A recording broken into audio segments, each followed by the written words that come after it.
God does not do things for the same reasons that we do things. So when we see in the Bible that God fights this war, or disciplines that person, or gives this or takes that away, at no time is he doing things the same reason that we would do them. And unfortunately, what we do is we tend to impose on him our fallen, our depraved version of things, and we end up creating a God just like the Greeks and the Romans did. It's really a God of our own creation. We will be best served if we repent of that and when we realize who God really is according to his word. I had a seminary professor who was teaching us Christian apologetics, and he ended every one of his classes with a controversial statement.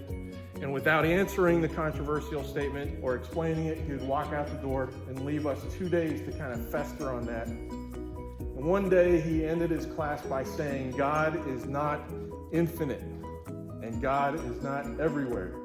And he closed his books and walked out the door. And we're going, heretic. 2 days, we fought with each other over that. We're like, how can he say that? He came back in 2 days later and he started the class by saying, when I left last Tuesday, I told you God is not infinite and God is not everywhere. And this is the reason that I can say that, is because even though infinite means over all time and everywhere means over all space, those are still temporal and spatial characteristics or dynamics. God is not held to our time and space continuum. We cannot apply our experience of our time and space continuum to him. He's outside of that. He's not infinite. He's eternal. He's beyond that.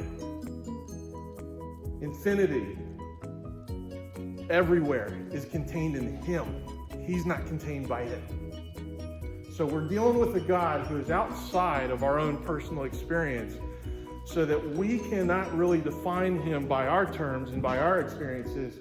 We must allow him to define himself.